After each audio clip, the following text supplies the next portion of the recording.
Welcome to the podcast. Today's guest is Mark Gardner. Mark he does clearings from people of dark force entities, earthbound spirits, but he does it in his own way, in his own technique. So he's called the Accidental Exorcist. He's done over 1,000 clearings, and a movie has been made based on his work called The Possessed. So you're called the Accidental Exorcist. So by accidental, does that mean you weren't a practitioner of therapies? You didn't before that?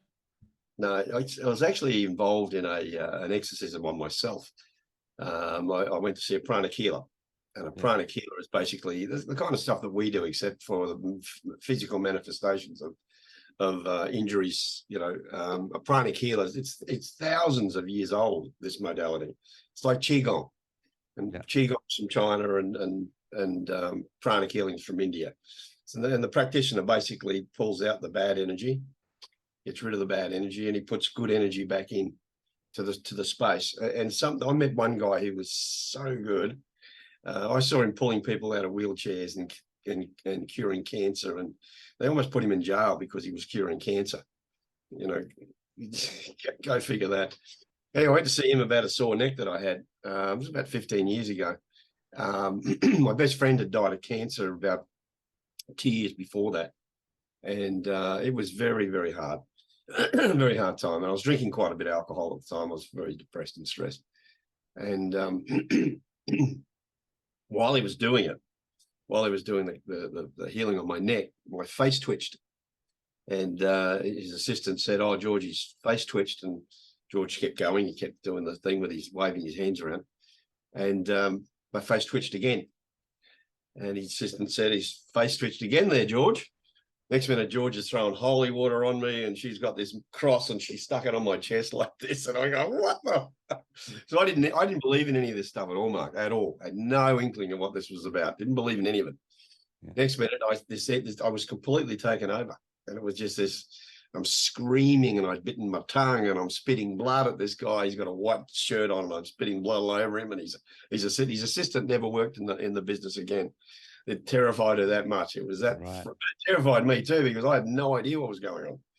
But my best mate came through, was the first one through, and another half dozen different entities came through after that. Right, your best mate who passed away. Yeah, well, I had my hands on his chest when he passed away, and he jumped me. Right, but so he attached to you, and it stuck with you for a couple of years, was it? Yeah, and it was. But it was a very frightening experience. The police turned up, and they opened the door, and I'm looking out. I could see you're completely there, but you're not, right? You can't control it because you don't know what's going on. And I was almost got to the stage where I was so exhausted and so scared that I just wanted to give up. I just wanted to just give up and die. I was just absolutely inundated with this stuff. And I was lifting off the bed, and only my heels were sitting on the bed. And I'm going like this, and when my arms were launched out like that, like someone was peeling my skin off. And it was an incredible experience. And I walked out of there, one shoe on, one shoe off, and got in the car. And the next 2 years were like really, because I didn't know what happened. Yeah. George said he'd never seen anything like that before. It was 2.5 hours. It was violent. So George is the pranic healer, is it? Pranic, he's passed away since then. There's another story. That's another story. And he was with me when he passed, and he entered my body a couple of times after that. Okay. The problem with what happens to me, Mark, is that as someone's told me, a very experienced healer's told me that I've got to have some medium attributes. Yeah. So the attachments come on and they manifest in me physically. As you know, they're designed to drive bodies. Yep. So that's when you see them when they're on you, depending upon, and you know this, it depends how far they go with you, how far you allow them, how low your own frequency vibrates. They can control you a lot more and a lot more. And it's not common. No matter what the movies say, it's not common. Yeah. Right. But in terms of, you said earlier about the head spinning around, it was really kind of, I've had injuries to my neck. I've had injuries to my shoulders and ribs and my jaw in particular, because it kind of opens really. So there are physical manifestations because they're on me and they're resisting, and I'm trying to get them out of the game. It's quite a wild scenario. I'm not sure. Yeah. question, to be honest. Answered your Well, question. yeah, look, I just some of my key points on that is, so you didn't have a background, you weren't a therapist, you went to a therapist and a pranic healer. And so Yep. in the therapeutic world, pranic healing is an energy healing, and I work with a lot of people who are either pranic healers themselves or Yep. and it's also a question of degrees. And Yes. so and it's also a question of like, I didn't know what was going on, therefore I was terrified. And Yep. so, what often happens with healers is an initiation process where something completely unexpected and accidental happens, and then they have to figure out what is this, and that often sends them on a journey, and they move from whatever healing they're doing to becoming a 100%. spirit releasement therapist or whatever it is. But there's also degrees, and so and it can be, and but so part of what I think is really important while you're speaking is because like a pranic healer or his assistant, they can react by running screaming from the room and never doing a therapy again. But the key it isn't that it's scary. The key isn't they don't know what's happening. So if they Correct. know what's happening, they can then learn to deal with it. Correct. And there are other things as well, which is there are degrees. And so the degree of influence that you had, the pranic healer said, that's the biggest, most dramatic thing that I've ever seen. And that would be at the top end of the scale. But a lot of people who will find an attachment comes in, and to me, there's a simple entity attachments that come in, and you can clear them out pretty simply, and it's not that scary. And then there's a medium, and then there's a complex, and then there's a oh shit. Yeah. And so your experience, your very first initiation was a oh shit experience, which is Everybody. For but everybody. and that's why you're talking about it. It's very rare. So it's Yep. very rare to have it in the degree that you had. But it can happen, and at a lot of levels, and some of them are less scary than others.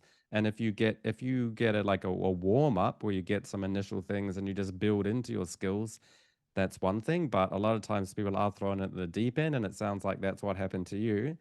And so so your pranic healer's assistant ran from the room and never came back. What about the pranic healer? You said you met him as he passed away. What Because did George, he learn from it, and what happened to him? How did it George, affect his journey? well, he was one of the most powerful pranic healers in the world, and even where they come from in India, Yep. they considered him. What the head of pranic healing mob said to me was, George is he's not a pranic healer. What he does is something else. And this is the point, really, because at the end of the day, we can all put a little thing over us and we're this and we're that. At the end of the day, it's the same energy. It's the same thing. I did a little TED talk, and I wrote this TED talk around intention. And the scale of intention is faith to know. Yep. Right. And the greatest healers in the world sit on that no band. They know when they do this because they have the right intention. Doesn't matter what words you say or what symbols you use or all those sorts of things. It's your intention in your capacity, in your ability as a healer, in your belief to know scale to actually make something happen. Right. Easy or hard. So when you're down here, you're just learning it like I did. I didn't have faith. I had nothing. I had nothing to go with, except this thing's taken me over, and he's talking in these languages, and he's yelling at George, "What you fuck off, George?" And the Irish accent came through, and it was like crazy. So it was really, really hardcore for me because there was no knowledge involved at all. And that's just like you're talking about. There is that a mild, and he goes, "Oh, my oh shit moments." Yeah. The oh shit moments still happen for me, but I know that I can control them. Yeah. When I'm talking about this, and I speak about it publicly as well, partly because, I train people mainly as past life regression therapists. But I know that if you're a past life therapist or a pranic healer or dealing with this in some way, you're bypassing the conscious mind and a lot of those barriers. So the good news is people do often have a lot of barriers to keep this stuff out. Or if there's something there and it's affecting them, it's not affecting that much and they don't need to go into it, and it can come and go kind of on its own. People will come to me directly and tell me, I've got a spirit attachment, please release it. But then it often does happen spontaneously. So they don't know about it. But if they go to these therapies, it may just come up. The spontaneity of it all too is the intuitive, because when you're actually sitting with somebody, you're getting that feedback. Like for me, it's a physical thing. Sometimes I used to throw up at the beginning because it's basically an attack on my energy system. So that's my body's. There's a lot of confusion, a lot of shit goes on there that makes me quite unwell. Not as much now, sometimes, but your intuition starts to kick in, as you know, because you do this, right? Your intuition, you go, well, I can feel something going. I can pick up someone that's been raped as a child, and I'll go on that whole thing, and then I can discover a dark force entity sitting in there behind her father, and my intuition and all my something else plugs in and engages into past lives, and it goes into parenting and up the DNA chain to progressive number of pedophiles in a dark force entities attachments and alcoholism Right. and drug abuse. And when you sense that stuff and you pick it up and you don't know what it is, but your intuition picks it up. It speaks to you, your intuition, as much as anything, right? Okay. And you do it because when you go in talking to that guy, you're tuning in. Your intuition's coming, and you're actually going, "Come on, let me hear what you got. Let me hear this." Because Well, you do it. yeah, well, that's a good point. And so, I mean, the initiation that you had, and it's and so there are people like yourself who have a psychic gift where you're getting I would presume, Tom, that you're getting a lot of that information in split seconds. Oh, just bang, There hit you you. go. Right. And and you've got to kind of discern, and because you're going to go the biblical, and you go, "Well, they're liars. The demons are liars." Yeah, they are, because they're just beings of different kinds, and there can be a dozen of these things sitting as one body, and usually, and I learned this through spirit releasement therapy, was that there's usually something really hardcore in there, a dark force entity that binds everything else in. And I find that when I get rid of the dark force entity, and I start talking to the beings that are just dead, the souls that are stuck in there, and they didn't even know they're dead sometimes. They look at you and they go, "What the fuck's going on here?" My language. Yeah.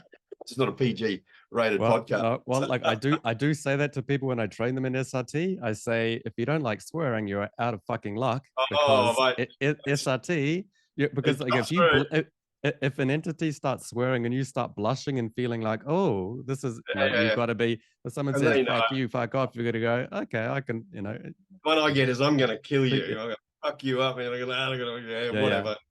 It's really funny, and it's really hard to show people publicly, because yeah, it's me talking to me, and it's like, it's hard for me to, and I really don't care what people think. It is what it is, and against there's over 1,000 people who've got better lives because of what I do. yeah, Right, yeah, so I don't have to prove anything to anybody. So I don't charge for it. I don't do any of that crap. For me, yeah. it's been a journey of learning for me, right? Yeah. Uh, Well, you know, actually, look, that's a point. I mean, so one of my first things as well is people might think, how can I do what Mark does, or how does he do it? And, honest, I can't do what you do in the way that you do it, because that's why I asked. So you get an impression within a split second. There's a past life, there's an alcoholism, there's an event in this life, there's some abuse, and you sort of, because that's all really important. So you're actually tracking root causes yeah, to therefore understand that and apply a therapeutic resolution. So I do that. I do that, but it yeah. takes me some hours, because my approach, I don't, and the other difference is you feel it really physically in your body, and I don't feel it at all. That's why you look But so young. That's why you look so young and good. okay, I've aged 10 years in the last two. right, right. Yeah, but so my approach is non-physical. It's really linguistic. So I don't know and I can intuitively know there are things that we need to do in the session, but that is intuitively know how to continue to pursue a linguistic way of figuring out what's going on. So I will Yep. spend multiple sessions going through this life, going through past lives, because there are two things with spirit attachments, or for me, which is, one is that they've attached and we want to release them, but the other one is, what is the cause, what is the vulnerability, what got them there in the first place, and we want to heal that, so that before we release it, we heal that, and then they can release much more Yep. easily, and then they can't come back, because if Well, you can't. Yeah. your methodology is more sensible, right? My methodology is like allopathic medicine, Okay. right? You got a bung finger, it's gangrene, and we'll cut that fucker off, right? Okay. Let's fix the problem for the immediate problem. What you do is more long term, and it's more conclusive, because you're looking at the reason. Because the reason they jump on people, if it's not a drug problem, or it's not alcohol, or it's not all those things that lower your vibration and let them in. If Yeah. it's something that's happened, it's because you've got trauma, you've got childhood trauma, you've got adult trauma, you've got marriage trauma, you've got all those things that you investigate properly. So Yeah. I'd be the guy to come in to put the fire out, right? You got to go. You're the guy that rebuilds the house, right? Right. And going back into the home, right, properly. And Yeah. that's all I can put it down to, because I don't have the ability that you have, right? Yeah. You must say you don't have the ability that I have, but you don't need the ability that I have. I'm the guy that comes in and goes, get rid of that thing. You're going, well, okay, let's have a look at why did this happen? Yeah. Where did this come from? Right. And that's what you do. And I think it's a very important part of it. without Yeah. any doubt whatsoever. This should be what you do, should be in every hospital. Okay. It should be with every psychologist. It should be part of that healing process. Yeah, interesting. Yeah, well, and it's what we also do deal with different types of people. So you even mentioned alcohol or drugs, and so that's something, you know, if someone had, just to continue that metaphor, like if someone's got gangrene in their finger and you cut it off, like I would look at it and go, well, that's irrecoverable gangrene. So what I want to do is, if someone's got a broken finger, I want to go in and heal that finger, and their finger's good. But you deal with people where they've got gangrene, there's no fixing that finger. That finger's Not going in to the have to come time, off. not in time, not in the time Yeah, needed. They're suffering and they're suffering badly. I yeah, want to fix bad suffering, and it's not an exact science. And at yeah. times I don't even know what I'm doing. I am tuning in. There's all this stuff going on, but I end up with a result most cases. Yeah.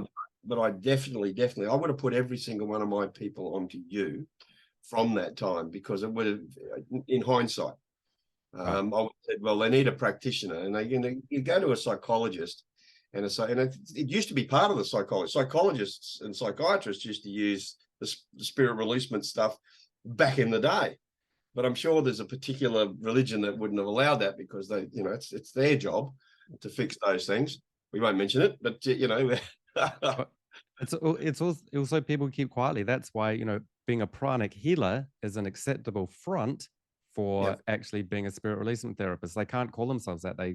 Everyone knows what they actually do, but you just can't use those words, which, yep, you know, it is fair enough in a way, because, you know, and so yeah, it's just to finish that point about like if they got gangrene finger, you work with them, and I wouldn't work with those people yep, initially.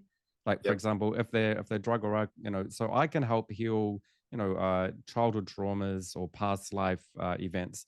But if someone is an alcoholic, I want to be able to release the entity and cure the alcoholism, and I can't cure the alcoholism really. I'm not an alcohol specialist. I'm not a drug, or I don't do drug or yep, alcohol yep, as part of my hypnotherapy, because that is somebody else's job, and it's pretty complex and long term. So for me, I really look for people where they might have used drugs or alcohol in the past, but they're off it now, and now yep, they want to release it. And so I can even cure some of the traumas or ongoing effects from that use. But if they're in the middle of it, I can't really work with them, because yes, even if I do release it, they're going to relapse, and then we're back to square one, and then I've failed, and or we just have to do it again, and it's less effective. And so that's where you do things, you work with people that I can't or wouldn't work with as well, and then then you soften them up, and then a couple of years later they've been clean for a little bit, and I can like mop it up, yep. but I certainly couldn't go in. And so that's, really, what you're doing is is what not many Which, people can do it, and my therapy, I don't really recommend it. So but the fact I that you don't. can is great.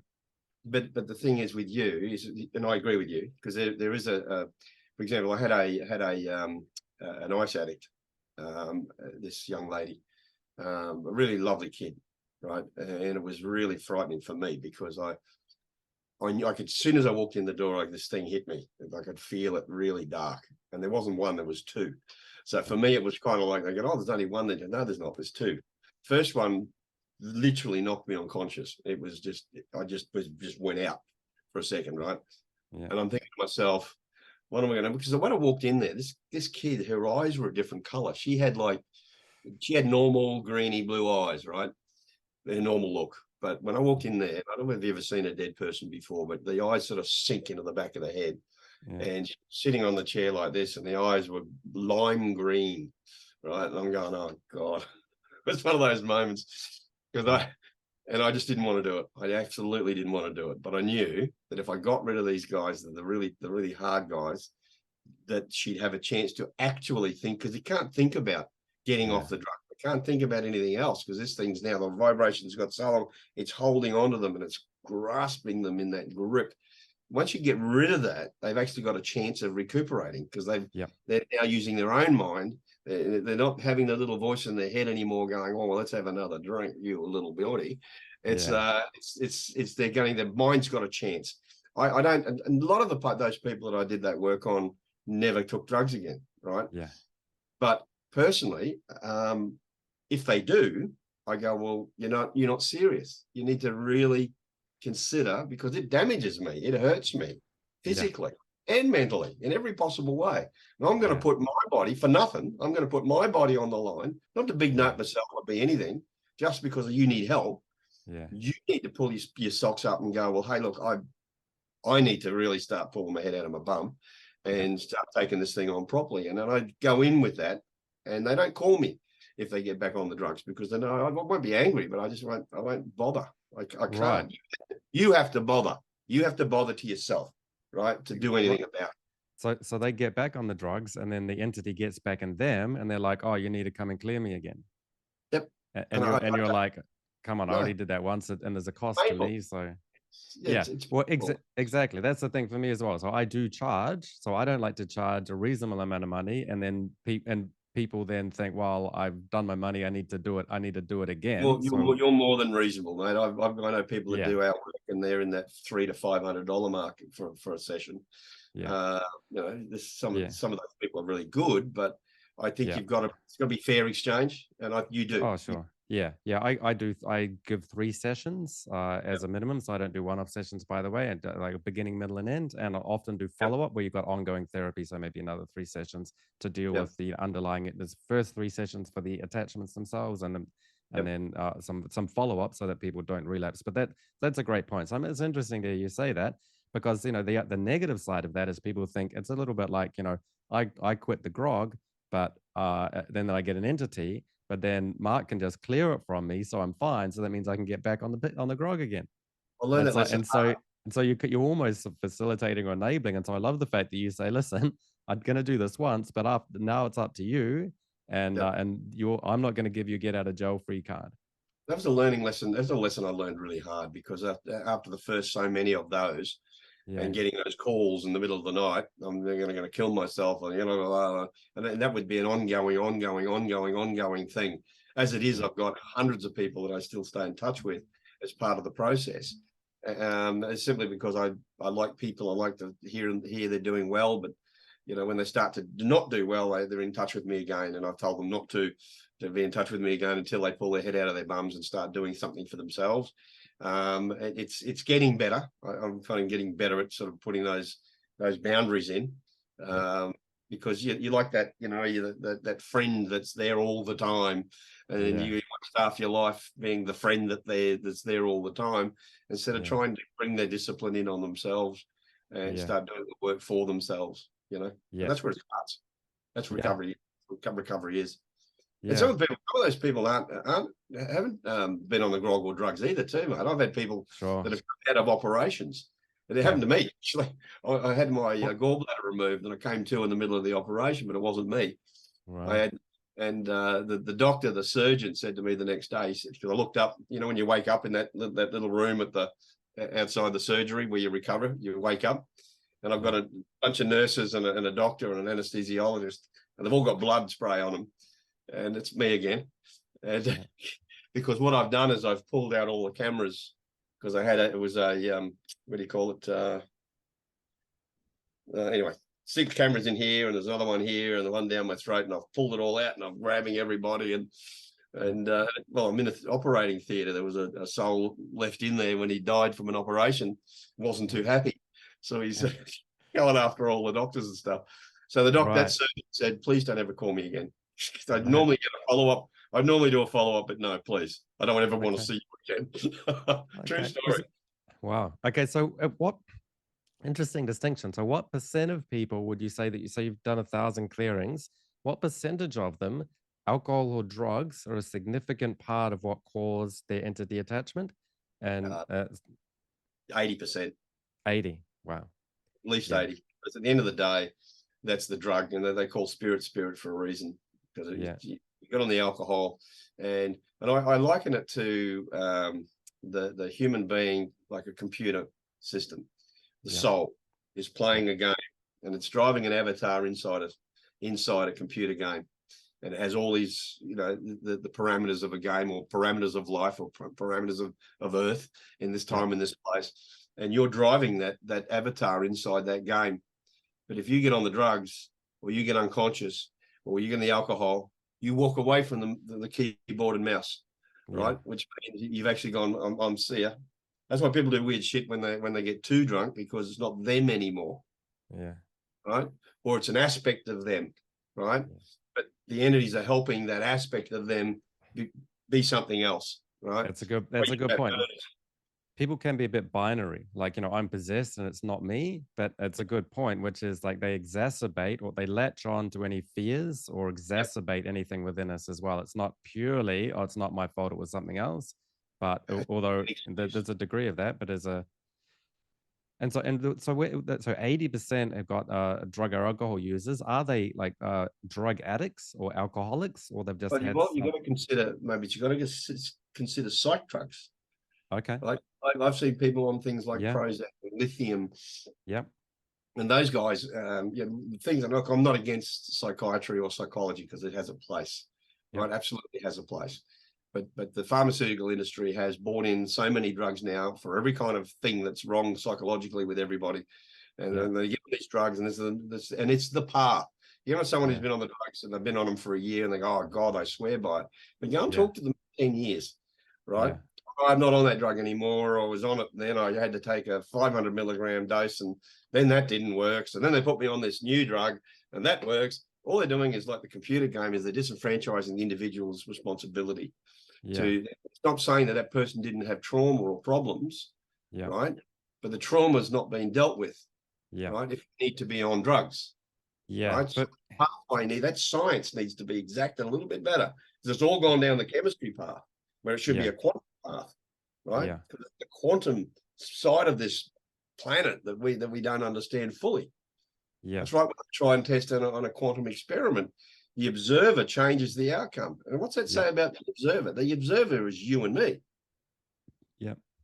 Yeah. So one thing I would see with psych drugs is like there are two sides. One is there are people who are suicidal and will do themselves harm, and if they take drugs that like enable them to get through for a few months, not killing themselves, there can be a positive part where it just lets them get through it. But if they stay on that kind of indefinitely for a long time, or they're in a different situation, they're not suicidal when they're taking psychiatric drugs to deal with their entity attachments. What I often find is people recognize I started taking these psych drugs or sleeping drugs, and they Yeah. actually didn't help me. In fact, they made it worse. So I agreed with my psychiatrist that I wouldn't take them. And so I'm certainly not saying don't take the drugs your psychiatrist tells you. You absolutely should.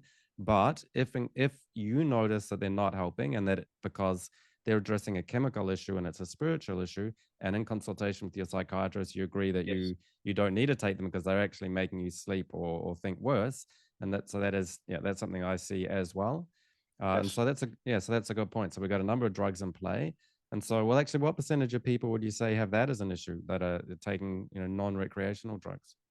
Look, non-recreational drugs would be probably 20% of that Okay. 80%. Yeah. But I've had people on Prozac and high level sleeping pills just to sleep, Yep. and literally, getting rid of the entities. I don't never tell anyone to get off the drugs. What I Yes. say to them Yeah. is, if you're going to get off them and you're starting to feel better because you feel spiritually better, Yeah. or get your doctor's advice on it. Yeah. Go to your doctor and say, look, I'm feeling a little better. Yeah. How can I wean off these things, and what's the process and protocol to Yep. do that properly? Because you cannot get off psych drugs. You cannot just get off them. It's like Sure. prednisone. You can't just get off prednisone. You've Yeah. got to Yeah. just wean off that stuff, because your body's getting used to it, and it'll Yep. shut down all sorts of things, including your mind, Yeah. right? And the way you think. I've had the problem myself. My doctor said I had diabetes, Yeah. and he put me on a self-injection drug. I didn't have diabetes. Yeah.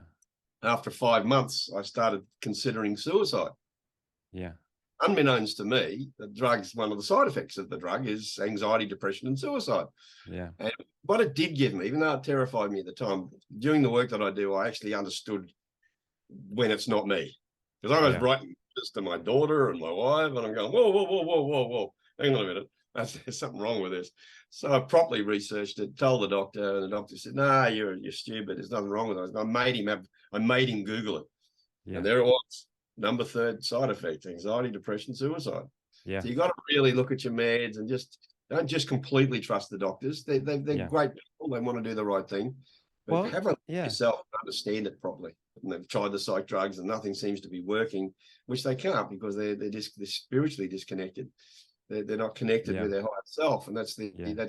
because they've got other things there that don't want them to be connected to their higher self or their Yeah. better self. They need them, because it's. And I don't know what you think about this, but I call them, they're parasites, these things, right? Yeah. The different levels of that and what they're there for. But it's like the parasites you get in your gut. They're a physical parasite that feed off Yeah. your gut. biome, right? But these guys are parasites that feed off your energy system, because we have an energy system, we have an electric system, right? That is part of our makeup. So they get in there and they like to feed on that really negative crap, right? And they get in there and they feed on that. So you won't have any problems with entities if you don't let the negativity. And there's a whole pile of stuff in there. There are two sides of it. There is how you think, and then how you deal with your trauma and alcohol and drugs and whatever. That all sort of runs in. There's also how you talk to yourself and others, right? And how it's those considerations that you have that also put it out there, right? It's like the words that you say. This is why that's why the lot of the spirit releasement stuff, even the Catholicism and the Catholic exorcism, the words are critical about how you approach it, right? The words that you use, right? So if you're saying to yourself, you've got all these things that you have about yourself, you think about yourself and you talk about yourself, those things are just turning those things over and over and over and over and over and over and over again. Like doing a Ouija board. There's a Ouija board. The whole process of using a Ouija board is to invite demons in. Right. That's it. Now you've just invited them in, right, to your life. Yeah. Well, that's the high end of exposure, that one there. Yeah. Right? Oh, absolutely. I was going to ask what the other 20% is, but I know what some percentage that will be, which is the people that seek out, probably naively, occult practices. Here's part of the 20% that'll interest you. Okay. Right? I believe that psychedelics can help people psychologically, like completely. What happens, like everything, the human condition, is that you get something that's so damn good, you just keep doing it. I got a guy that didn't believe in any of this stuff. We used to argue all the time about it, right? And he was just, because he was an engineer and a very pompous sort of character, and he had about 100 toad sessions, right? The Sonora desert toad. I tried it a couple of times. Very, very wild experience. But he did 100 times. These are like literally like a frog that you have in Queensland that you lick? No, it's in Arizona or Sonora, Mexico. I think Sonora, wherever the Sonora desert is. I mean, the American Indians have been using it for years. Like it's a psychedelic that's off the back of a toad, and they smoke it. And the shamans that do it, they go and travel all over the world. It's a very interesting thing. I tried it a couple of times. First time was not a good experience, because I had entities all over me from some of the people that were there, and I'd taken it all on. So I'm trapped inside this experience full of these things. And that's all I could see. And they were attacking me, and it was really wild. But this guy brought one back with him on this trip. And he'd always talked about where he went and all this sort of stuff. And he said, there's no such thing. He rings me one day in tears, and he said, I've got this thing on me. I said, what do you mean, mate? He said, oh, no, I did a trip yesterday, and I know that I brought something back with me. I said, no, well, there you go. After all this time, you finally understand the dangers of it. He said, yeah, that's good over here, but this is the risk part of it, right? You've opened up. And even I spoke to an Indian guru, and she said to me, be very careful when you meditate, because you can bring something through. And I went, I never thought about it until after that. It was like, because you are actually in a state of that unconsciousness again, even in meditative state. You are still released from the body. And the body's a problematic thing for us souls, right? Because it gets sick, and it's there's all these things that the body can't do that we're not ready yet for. Well, that's a great point. And so, people who are consciously looking for an interesting occult experience, maybe naively or maybe seemingly innocently, can create problems. So that's part of the message, which is be careful about that, understand its consequences, and don't be naive. But that's a great point as well. Meditation is something where you can create openings, and so that's where particularly what I see is people wanting to really push ahead in their meditation, and they'll go from not having meditated at all to trying to do advanced Kundalini awakening meditation, and at that point. Yeah, and so but it's okay if it's okay to do that kind of meditation if you're under the guidance of a guru, which is part of the tradition in India, and you progressively work your way up there after years of practice and doing your yama niyamas, having your discipline, eating purely, having 2 meals a day, and having being purified by all the lead up meditation processes. But I meet people who are yoga teachers, but they also go to dance parties, and they're they say I'm balanced because I'm very spiritual and do my Kundalini yoga, but I'm not a nerd, and I go to dance parties and take and Yep. all this stuff. And it's like, well, that you're just so out of the culture of meditation that you are then it's just inconsistent, and you create opportunities for attachments. So we can get onto the subject of a horror movie, which is interesting. And so, like, why do we speak about this stuff? And it does sound scary, and you could end up scaring people. Now people might be listening to this and thinking, well, I'm not an alcoholic, but I am going to have a beer tonight. Now I'm scared that I'm going to get something, and those guys have freaked me out. They've given me suggestions that I'm vulnerable, and now we've sort of created some sort of cycle of fear. But on the other hand, there are some things we should be afraid of, and we want to be scared straight a little bit, which is, Yep. you should be afraid of taking too many drugs and alcohol. Fear and understanding education, and that's what you're talking about. Yeah. Is that needs to be, part and parcel of the process, because at the end of the day, it comes down to how you're thinking about that process. If you're going to have a beer, I'm going to have a beer and I'm going to have a good time. And you're not going to think about it. If you start thinking, well, when I drink too much these days, after 20 years of drinking, I think a little bit differently when I get to this stage. So there's your education, self-education says, well, hang on, I become a dead shit when I get to here. So common sense tells you, well, don't get to here or do something about the problem, right? Because it's at the end of the day, it's not down to having that drink. It's about understanding what it does to you when you have that drink or where it takes you, right? And then having the self-discipline to be able to pull that stuff up. Like if I have a drink, my father was a very abusive, violent alcoholic. When I drink, I'm just funnier and I dance better, and I don't have one thing that goes wrong with me when I have a drink, but there's a lot of people out there that do, and they plug in because they can't confront life as it is. So they get on the alcohol, and then it seeps in. This whole, well, this is what I really feel about life, and I've got this trauma, and here's my trauma, right? And it ends up this shit show. And then they get too far into that, and then that's when the entities start to really click in. There's nothing to eat on a guy that's just having a few beers, right? Nothing to feed on there, nothing to see here, right? But as you get through it, well, that's great. And so, people, anytime you say something, people can take it personally. And with spirit, when you start speaking about this stuff, it's like the drug companies. They say, do you sometimes feel tired? And it's like, well, everyone can think that. And so, do you sometimes drink alcohol? Well, I do. Maybe I've got spirits. So my first message is no. If you're not sure if you've got spirits or not, you probably don't. So don't worry about it. But if you're listening to this and you're thinking, well, the way that I do abuse alcohol, I do black out, and then there's a little twitch, or or actually I do get, and that's a great point you made as well. There are thoughts that I'm having that are not mine. And so, and what's fear? What's fear about? Well, the antidote to fear isn't courage; it's understanding and insight. So you can be afraid of what's happening because you don't understand it, and you run away from the healing room and don't come back. But if you understand what it is, then the antidote to fear is understanding what it is, and knowing what it isn't as well. So we don't want to. When I start teaching this to people, they can often think, every person who ever takes alcohol or ever has any psychiatric condition, it must be a spirit. And for me, that's not really the case. And if they're not sure if they've got it or not, they don't. I need like quite a lot of proof before, even when someone asks you, can you do a clearing, or for me, I think I've got a spirit entity, can you release it? A lot of times I say, well, let me talk about it. And I'll say, there's not sufficient evidence. I need it to be, pretty unambiguously there. And if I think it's not there, or if it's minor, I'm not going to give you the suggestion that you have an entity for me to release. And so that's a big one. So actually, when people ask me to do past life regression, I'll work with 95% of those people. When people ask me to work with spirit releasement, I work with 50% of them, because either it's just far too much, and they need to clean up some stuff in their life first, or it's far too little, which is they've taken on what's been said on podcasts like this and attribute it to themselves when it really isn't. So does that make sense? Do you have that much? Do you have people who think they have attachments and they actually don't? Oh, but I got letters from people in all over the world thanks to that movie.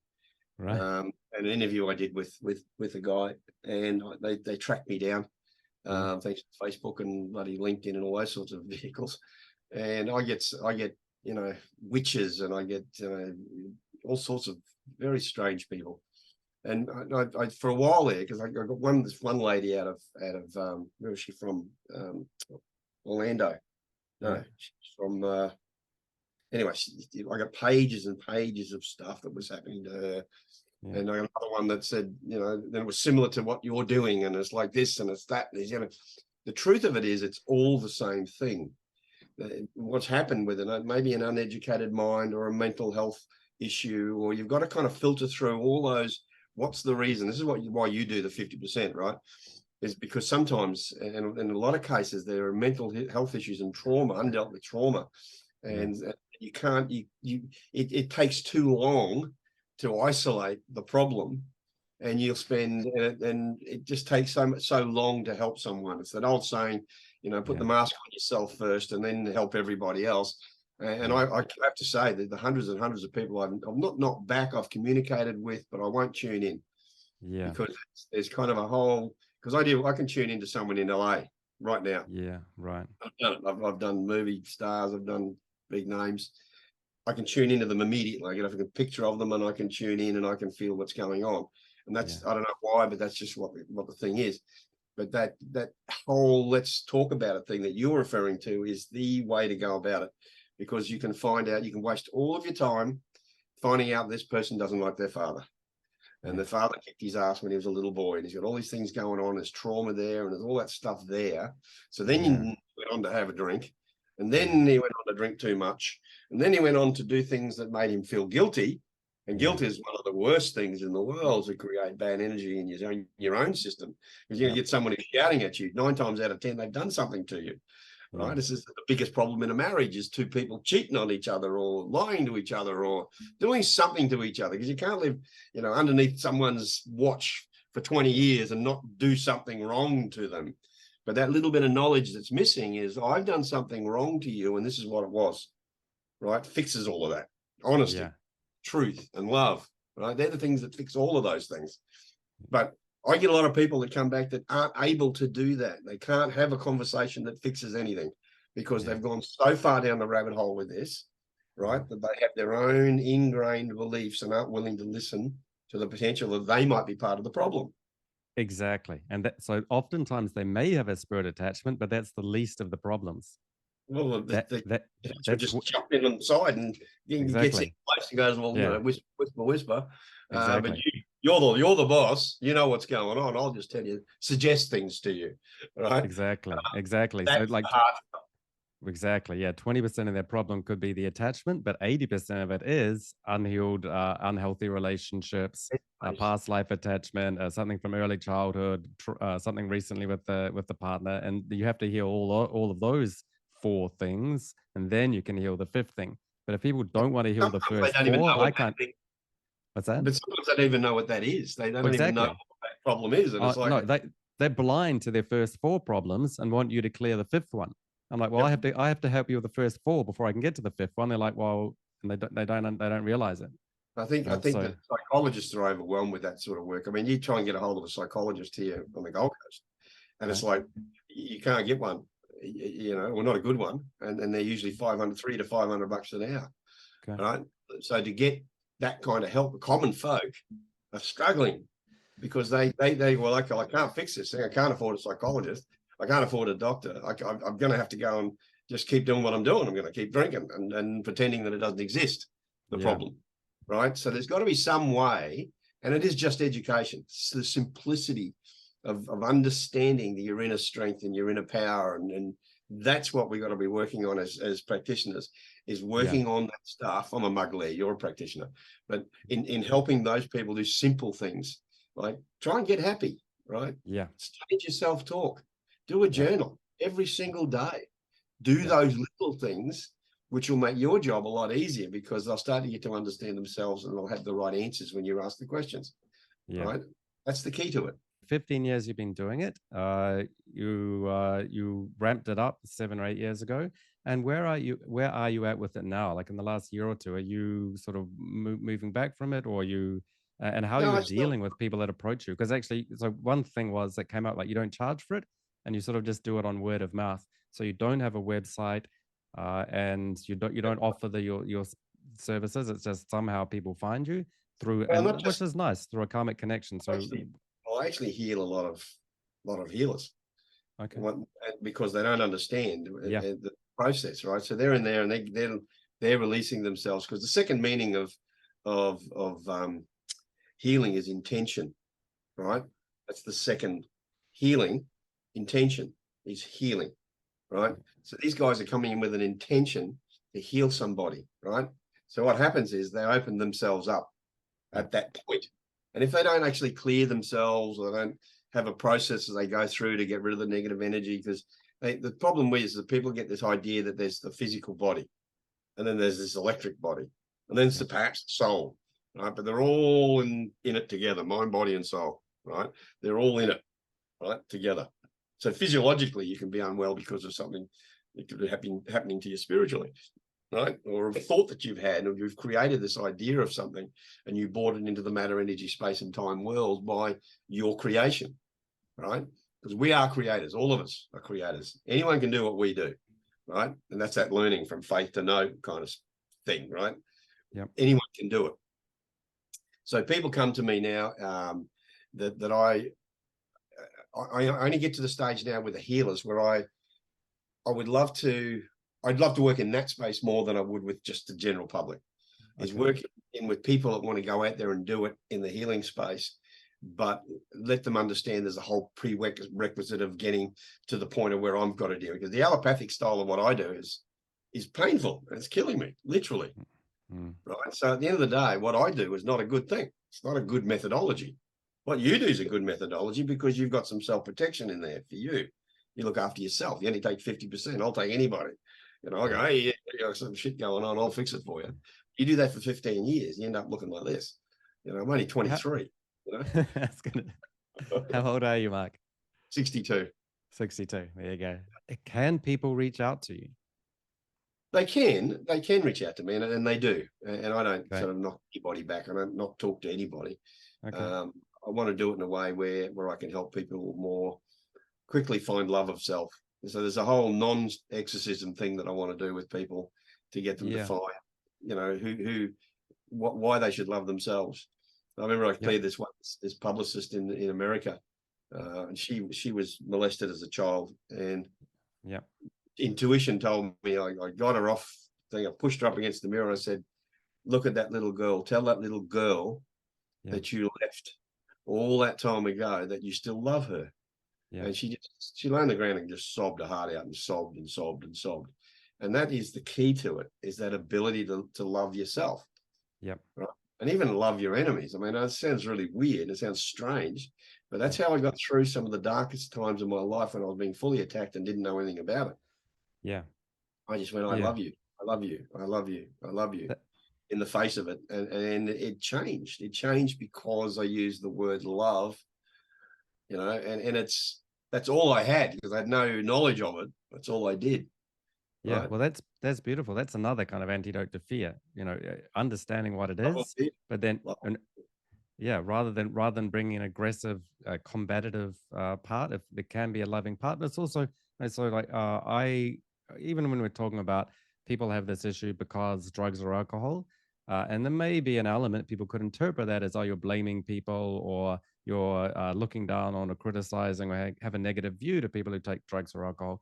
And for me, and the part of what causes people to take drugs or alcohol, and it can be lack of self-love, traumatic events in childhood, that kind of thing. So for me, the only problem with drugs or alcohol is that they may be a shield that blocks people from seeing reality and dealing with it directly. So I just encourage people, put the alcohol down and let's come and talk about what's really happening, which isn't I love alcohol and drugs are cool, I think I'm a rock star. It is, there's a hurt part of me that wasn't popular as a kid. And so I just pursued fame. So now I am, and I feel good about myself, except actually I don't. Yeah. And like, let's go and heal those real issues. So heal the bullshit, which is drugs and alcohol, just by putting it down to the, or just having that intention, as you say. So you don't Yeah. have to be a cured, perfect person to show up, but at least have the intention, which is I'm putting that behind me. That's part of my past. I no longer am bought into any of the, getting high on the dark side, and I want to face, because being the devil's in the details, and he's glamorous and he's cool and he's sophisticated in a lot of the ways that he shows up.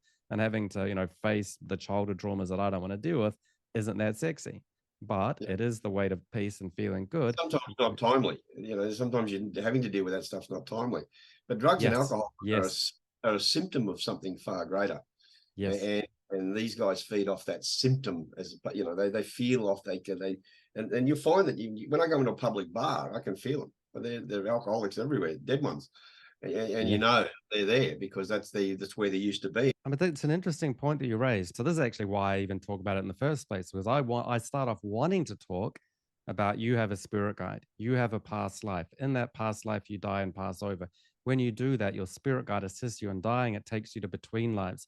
In your between lives, you meet your soul group, which is people who your loved ones you used to live with. They're not earthbound, but they are waiting in a between lives spiritual dimension, and you reunite with them, and together you can review the karmic connections and actions you took in that life, and you can go in front of a soul council. That's another level of wisdom that can help review all the lives that collectively all the lives that you led in the spiritual journeys and awakening you're on, and plan for the future one. So that's kind of what I want to talk about. But as people go through these sessions, they say, I've connected with all of these wise types of spiritual entities, spiritual councils, spirit guides, soul Yep. groups. But I noticed there was some other there's a spirit guide, but then there was a guiding spirit. And it was saying all this wise, loving, nice stuff. But then it started saying stuff that was sort of a bit questionable. And then it started saying stuff quite bad. So you've told me to speak to spirit guides and soul councils, but what about this kind of spirit? And so at Tricksters, which point exactly. Then you get tricksters, and so yeah, you will get people impersonating a spirit guide and saying, "I'm yeah, going to guide you to the light," but they're actually, before you do that, you need to take revenge on this person who did you wrong, and they're so angry because they just died that they can use that anger. And what they don't realize is if they were to pass to the light, they'd meet the person they're so angry at and just embrace them in love and yeah. recognize we're all just selfless actors going through a role of going through karmic connections and actions in order to spiritually realize. And minutes later or hours later, you'll be or timelessly, you would all of those things would be resolved in love. But if Yep. you're able to be at those gates, instead of going into the light and having that loving resolution, you're able to feed on that fear and try and get revenge. You could be doing that for 500 years and never get satisfaction. This is a good point. This is a good point. Very good point. I find that whole, because remembering I didn't come from this background, so I've got lots of spiritualist friends, and they all talk about this sort of stuff, and they all have these little groups that are all seen each other before in past lives, and I believe that to be true. I believe that there's a connection that goes way beyond all of this, and I believe that the council and all those things are real. I've not come across it myself yet, but I'm sure that they're here and they're helping me, because the weirdest shit happens, out of the blue. You get Yeah. this person rocks into your life. But I've had people come up to me and say the weirdest shit and not even know they've said it. The woman was talking to me at the airport. She goes, blah, blah, blah, blah, blah, blah. We were meant to tell you this. And then she sat down eating a sandwich because she was drunk. So there is definitely incursions into this space by beings that we're part of our tribe or part of our circle, our group. And I think that for the betterment of all of us, and I mean all of us, is that connection to love. And I think that's the key to it. But the tricksters will try. They'll get in your ear and they'll go, oh boy. And you find that when you're having a conversation, you know this because you've done this. You're having that conversation, and all of a sudden you go, oh, hang on a minute. Is there anything hiding or anything hidden here? And I go, then they come through, and they were pretending to be something else. There's one lady, she's actually a New York best-selling author. She asked me to clear her house. And I said, I saw this child running around the house, because she was skeptical. She didn't tell me anything that was going on. There's something here. And I said, there's a little girl running around this house. And then the more I tuned into the idea, it was a little kid. The kid was there to have this front to look like it was a child, and there was something much darker behind it all. And that's the tricksters. They're like that. They can really fool you. And that's what the Bible talks about. And, the religious texts talk about these beings, and that's what they are. They're liars. They come in there and they're lying to you even about yourself. They tell you things that aren't true about yourself. So you've got to be stoic in that idea of who you are, and you're going to maintain that belief pattern about you, and that'll keep all these dead shits away. Yeah, exactly. That comes into, not being naive and understanding really what's going on, and it does need to be a nuanced and sophisticated understanding, Yep, because agree. yeah, they're tricking you because there are things that they know that you don't yet, or Yep. or they're picking up on various vulnerabilities. So I think part of the education process is knowing, that you can be tricked and how not to be. So as we talk about the light, it is an awareness that there's some kind of darkness or deception can be there. And so I often find people might feel, I sort of felt something was wrong, but I just believe in the light, which is fine to a degree, but it's, you have to understand the dark in order to be able to transcend, because the ultimate truth is ultimate light, and that evil, in a sense, it's very real. It causes suffering. It's something you have to address. But we've got night and day in our world. You can't say that there's no night. It's naive to say, or just incorrect to say, that there's no nighttime in Earth. There is, but I, the I've, ultimate reality. I've had this, I've had this in my own, but I get exactly what you're saying. Yeah, but the ultimate reality is the sun's always shining, and so, but we can perceive dark. Dark exists, but we can shine a light on it. But the underlying reality is that there is always light. But we do need to be aware that just because there's always light, I can go driving in the dark without my lights on. No, you're going to crash into something and hurt yourself.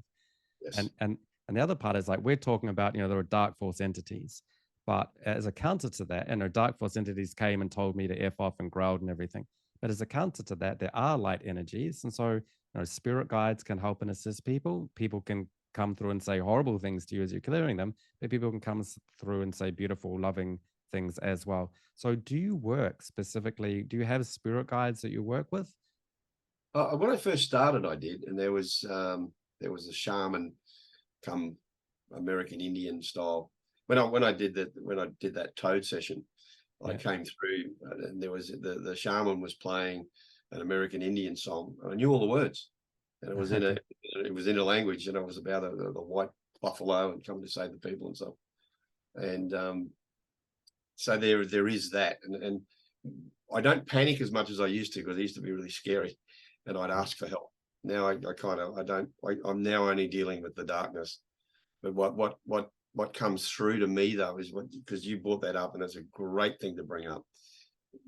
The Chinese have a symbol. You know the yin and yang symbol? That Sure. rings very true to me, because there's a darkness equal to the light. And at the Yes. end of the day, it's what's better for you, the darkness or the light. Which one do you want to be? Yeah. Which one in this body, in this lifetime, we are better to be of the light, not of the darkness. But Yeah. in times gone by, when we were tribal and we were fighting for food and for land, the darkness would come out more, because we were, and I think that's part of the progression of the human being, or the human condition, is that we have to go into the darkness sometimes to survive. Because Yeah. there are survival mechanisms across our whole dynamics. Us as people on this planet, and us as spirits, us as so many things. Survival through the animals and the vegetables that we eat. Vegetables have feelings too, Yeah. right? So at the end of the day, that to me is understanding that simple progression without getting too carried away with it. I think is the key to understanding what all this is. Is at the end of the day, there is a balance, and Yeah. we are in charge. We are in control of that. We can't control someone else's darkness. We Yeah. can try and take some of it away from them, Yeah. right? But they still got to, their higher self still has to engage and go, hey, it's better to run around in the light, buddy. You're going to have a much better life. The whole world would be better if everyone run around in the light. Yeah. But yeah, it's the darkness there, and you've got to pull Yeah. that on when the shit happens. But it's needed every day to present love and light. So next question about the spirit guides. Um, how about the Archangel Michael? Does that play a role in your work? Well, I did an exorcism course with a Jewish lady, Okay. and the calling on the archangels. Here's my philosophy on this, right? Okay. I think that there are, and always has been, stellar beings that have been around to help us in the days of Jesus and before, many thousands, maybe millions. Maybe we're on our third iteration on this planet. Who knows? We couldn't know. Yeah.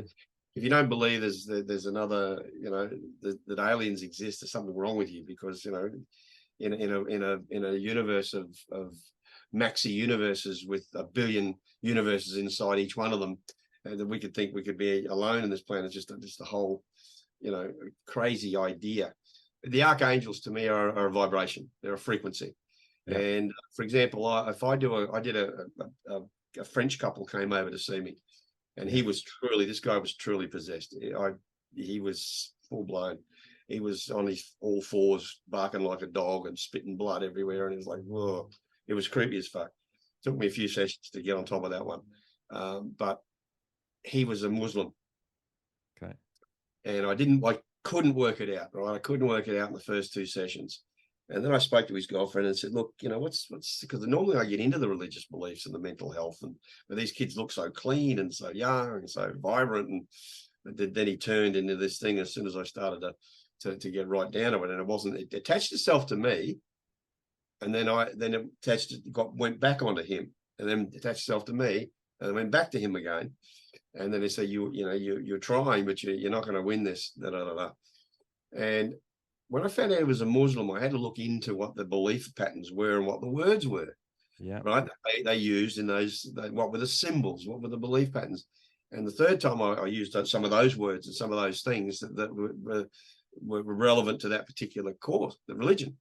And it worked. Right. And I believe that when the body, if you've lived 30 lifetimes inside a particular structure, symbols and words are important.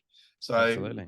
Michael and Metatron and Gabriel and using those guys, and legions of Michael come sweep through and take out, those things are important because they are the belief patterns or perhaps the things that are on this person or involved in that person's mental state around those belief patterns. That Michael's coming to help me, I'm able to release, right?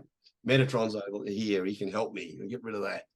So there's all those belief patterns of the individual which are just as important, right? So using Archangel names can help greatly to someone who's gone through 10 years of Catholicism or 10 lifetimes through Catholicism.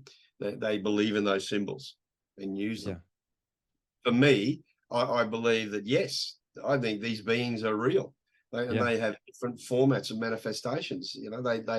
They come in when needed or requested or asked for. And I think that's the real truth of it, is that absolutely that they're there somewhere. Well, it's I mean, it sounds like you're doing quite a lot of the work yourself in that way, because like a lot of people do lean quite heavily on spirit guides or archangels to do a lot of the work for them. And I think, in general, people think that spirit guides are there for guidance and to be in the back seat, but not the steering wheel. And so I think it's important to be. I appeal to the higher self of the individual. I go, let's talk to your higher self, and I appeal to the higher self, and I engage. Guides, do your job for Christ's sake. Get this person to get their headspace. Blah, blah, blah. I talk very openly like that. I know you're a wonderful being and a most powerful being. And I bring through now and take control and take sovereignty over your soul. Be who you really are. And Archangel Michael, hold Archangel Michael's hand, and it just comes through intuitively. But Archangel Michael is there or is not there. It's the same process. It's the same as the exorcism by the Great Holy Church. It's the same thing. All the same stuff. Yeah, that you're saying exactly what I am as well, which is like at the end of the day, like we have to be in there doing the work, and they can assist or whatever. But we can't just say, okay, you go, Archangel Michael, you go ahead and do it for me. No, there. And so one thing I find, as I start teaching this as well, people think, oh, Archangel Michael or the rescue spirits of light, the warrior spirits of light. If I find an attachment, I'll just call them and they'll do everything for us. No, it's a partnership between the therapist and the client. So the therapist has to do ourselves. Exactly. The therapist has to do a lot of the work. The client has to do a lot of the work. If you just ask the archangel or the warrior spirits to do it all for you, then you're asking too much of them.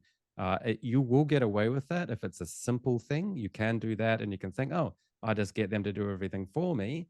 But then it's a simple case. If you get into anything complex, that is not going to be enough, and you're going to have to step up and take the actions and not allow one. It's not as simple as calling in the good spirits to fight the bad spirits. We've got to get in there and do what we do. So I'm kind of curious, it makes sense?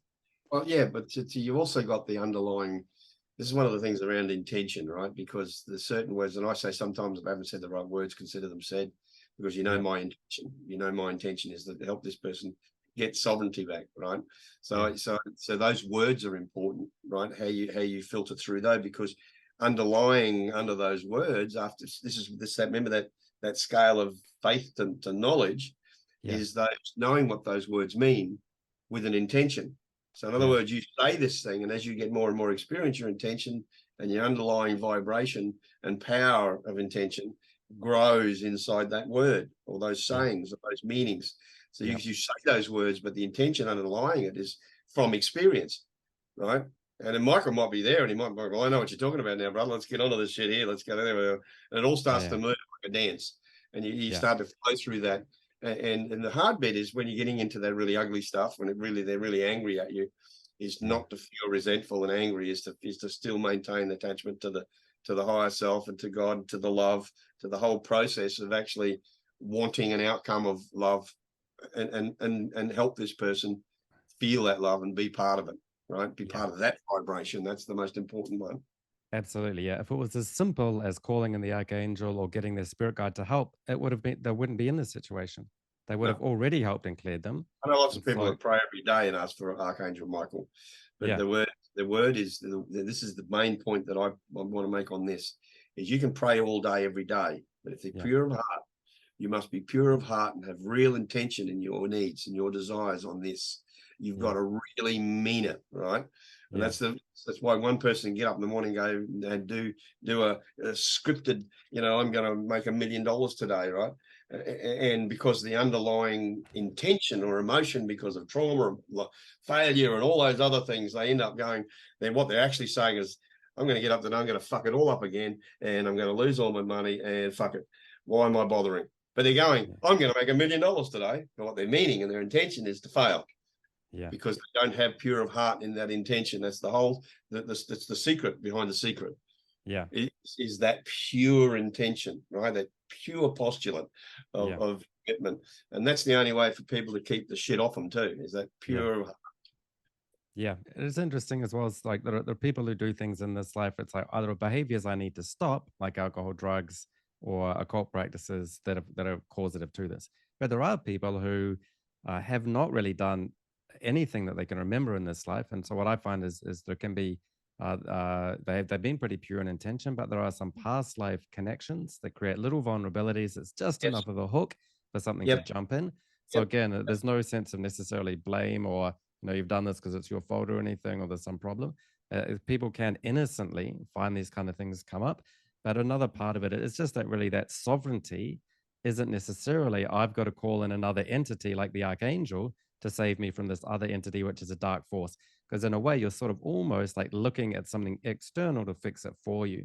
And so what archangels and spirit guides, rescue spirits are there to assist the process, but they aren't the process. But what if Michael's an aspect of you? I mean, what if here's a what if, right? What if we are all the archangels like Michael? What if we are all God, particles of God? And what if we had all this stuff going on already? We're in these bodies that can't see it for shit, right? And if we could plug into all that power, we probably wouldn't need these bodies. Right. So there's got to be a modicum of comprehension around all those things being a part of us and not something to lean on. And then you're leaning into full power of who you are as a being, right? As a being, as body. Man, this body's fucked up and I've drunk too much over a lifetime. Blah, blah, blah, blah, blah. Or you can close your eyes and go, I am a supreme being. I am a particle of God, and I am capable of anything. Right? It's me that moves the shit into my life, and it's me that moves it out. Right? Exactly. And what you teach is the process of peeling all of that off. Right? Well, exactly. I think it helps if people feel that I'm really being under the thumb of something dark. I want something powerful and positive to work with me. But to me, it is a process of peeling to understand that dark thing that has power, it actually doesn't. And against you, and this powerful thing that has power for you, also less than you think. At the end of the day, there never really was that much working against you, and you don't need to reach out to anything positively external to help you, because you're always free, always were. But that becomes very transcendent, very which is difficult to grasp. particularly when you're in the middle of a dark thing. But that's where we got to get to. You can get there, but you can, like I get there and I go off it, and I got to go for a walk on the beach, and I got to, that beach over there, and I got to, Yeah. I've got to work. You've got to work on it. It's like marriage. No, there's no perfect marriage. You've got to recreate it every day. There's no perfect job. You've got to recreate it every day. There's no perfect person. You've got to recreate it every day. So you're constantly tapping into that understanding, and that's what consciousness is. Consciousness is that step into the knowingness. Remember, faith. No, I know that I'm this being, and I know that it's true to be this thing. That I'm all powerful, and that he's all powerful, and she's all powerful, and we're all powerful together. Let's make this a better world. Yeah. Yeah, that's great. And so, I mean, that gets to your technique. And so, a lot of your technique, really asking getting permission to release it. So you won't do it if they're not going to step up. No, And they have to give me permission right from the start. I don't touch it otherwise. Yeah, exactly. So that you're in partnership with them. You're not doing it to them and telling them what they should do, or best. You're saying that you have to initiate this process in partnership with me, and it's your choice, your intention. So that's great. So you get permission to release first, and then you're asking, like, whose body is this? So you're not telling them. You're not telling them. You could frame that as a statement, but you make it a question. And from there, they may be confused. Is it, and the entity may claim it as their body, but at that point you assert sovereignty, and it's their vehicle, and denying permission for the other one to be there, and asserting their sovereignty. And you don't necessarily need to refer to any other being. And so, in fact, do you do that? Do you say stuff like, in the name of Jesus, I command you? Or look, and sometimes I do, because at the end of the day, those words have meaning, right? I mean, I believe Jesus was a real guy. I mean, I think he had a sense of humor too. I mean, I think the guy was. What they don't understand about Jesus is that he went all through India and China, and he learned all those healing methodologies. But he was fully connected to spirit. Is fully connected to what we don't understand is God. Well, this is what's so weird about it. And when you go into a conscious life festival, right?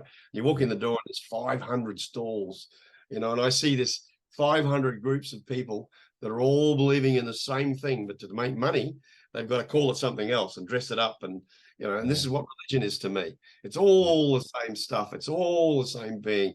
It's like those memes where they show, there's 5 skeletons, and here's a black man, here's a red man, here's a yellow man, and they're all the same damn thing underneath all of that. And I believe that spiritually is true. And that religion has divided us.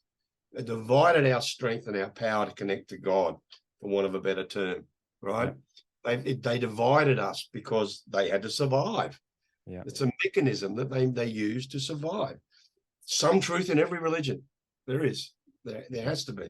And there's so many great people in every religion. But it's time for us all to come together. Yeah, that's great. So you got a flexibility there. So you're asserting sovereignty over their body, and but you don't. It doesn't have to be Archangel Michael or Jesus or something from the Muslim culture. So it comes through sometimes, and I intuitively go, well, that's I don't, not because I know anything about this person, but I get that feeling. And it could be guides that are there. It could be part of their group is a religious group, and I plug into all of that at the time.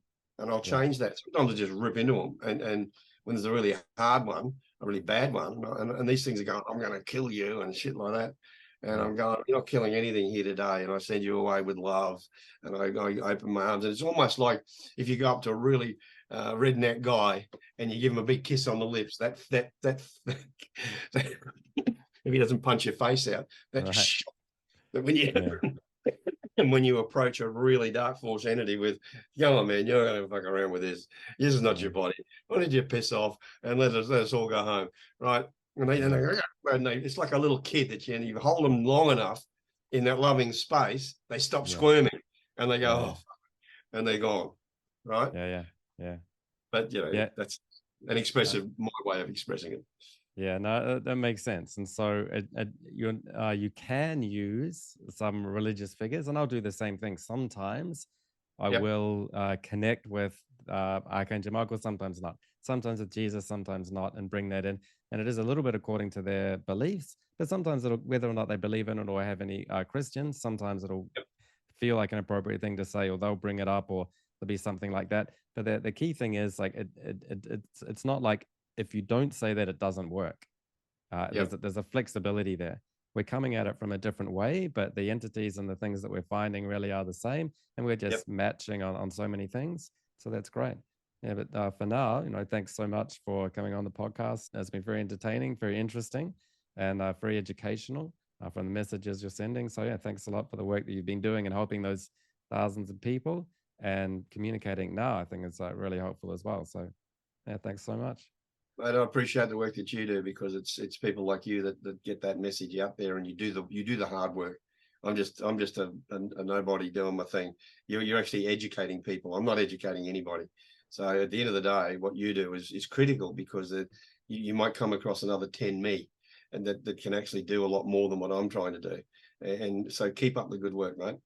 Well, I meet a lot of people, and I don't meet a lot like you. So don't Thank yeah, I God, he wouldn't. says. Thank Yeah, God. yeah, that's right. Yeah. So yeah, but yeah, I by no means underestimate the work that you do. It is pretty special, and yeah, it's great that you're doing it. So yeah, so You too, mate. You thanks too. from me and the universe. So yeah, so great to speak to you, and look forward to speaking again. Very much so. Take care, mate.